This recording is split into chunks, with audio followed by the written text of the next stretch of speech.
procesa līdzekļiem, visiem procesa dalībniekiem. Vai nav iebildumu, vai mēs visi saprotam Krievu valodā, nav nepieciešams. Jautājums varam uzdot latviski, un jautājums tulkos, un atbildies krieviski. Vai visiem ir saprotams Krievu valoda, tad mēs varam otrādi netulkot. Kāpēc mums nav iebildumu? Sapratīsiet. Un jautājums uzdot latviski. Aizstākumam? Jā, protams. Nav iebildumu, jo, protams, procesuāls ekonomijas nolūkos, tas augu divas stundas, sarežģīt un arī paildzināt procesu laiku. Vēstulnieku kungu ir saprotami. Un apsūdzētā neiebilstot konku uzticamās vīrus,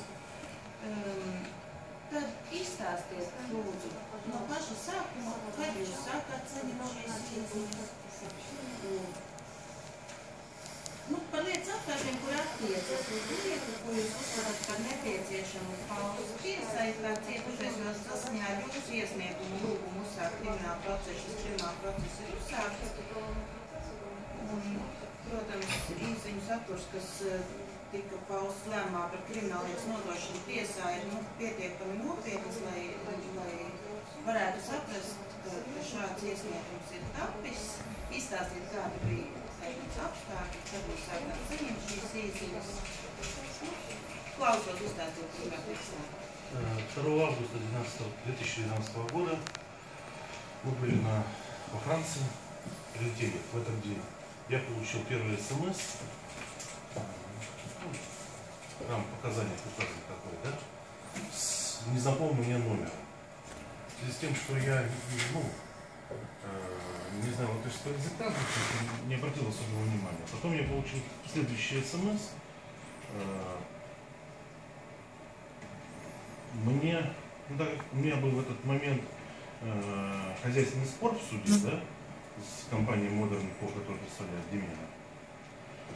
То я обратился к своему начальнику охраны, Сандрису Клаудису, чтобы он мне перевел текст, чтобы не беспокоить семью. И заодно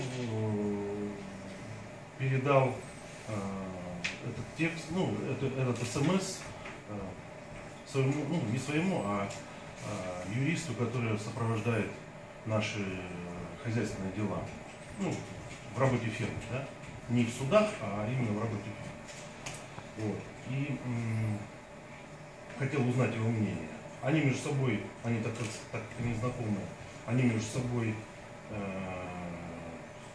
связались, обсудили, сказали, пока не волнуйся, мы выясним, что за телефон и так далее. Вот. Так в течение, я там был, по-моему, примерно неделю, так в течение, по-моему, я еще получал какие-то смс, сейчас точно не помню. Вот. Мы приехали назад из Франции с семьей. Начальник охраны порекомендовал просто усилить охрану, то есть там к детям был представлен водитель. Я уже один не ходил без сопровождения. Вот. И так постепенно в течение момента, когда мы обратились в полицию с заявлением, мы получали разного рода информационные смс с разных телефонов. То есть, например, 2-3 смс приходит с одного телефона, потом приходит с номера, потом приходит с других уже. Да, то есть все время меняется.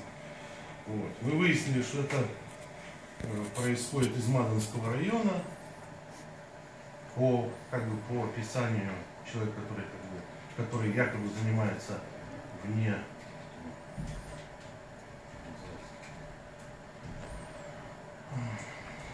с высшими силами общается. Наверное. После того, как эти СМС стали принимать более угрожающие, сначала мы не совсем, так скажем, насторожились, просто, безопасность есть безопасность. После того, как они стали угрожающего содержания совсем, и мне пришлось обратиться в полицию, и вот с этого все началось. Потом еще, по-моему, в течение может быть, некоторого времени пришло 1 или 2 СМС, и после того, как стали вызывать людей по моему заявлению, то эти СМС сразу прекратились.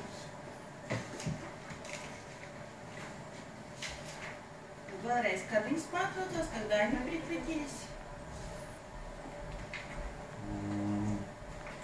Я думаю, в феврале, да?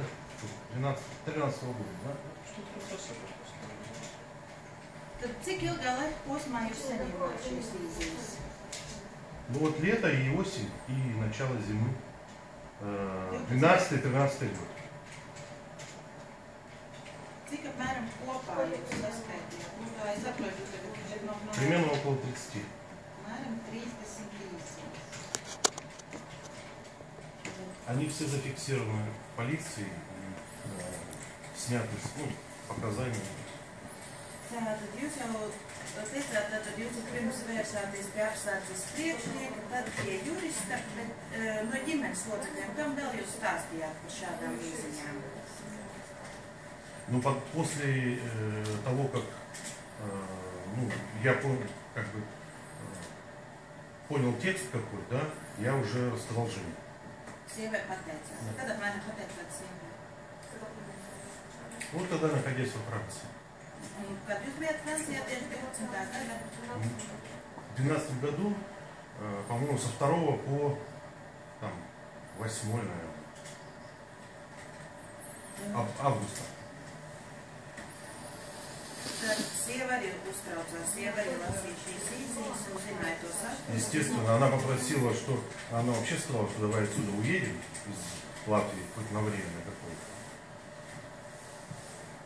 И в принципе у меня и родители здесь живут, и ее мама, и мы думали, как вообще обеспечить безопасность всей семьи, потому что это на самом деле постепенно это, ну, параллельно шел суд хозяйственный.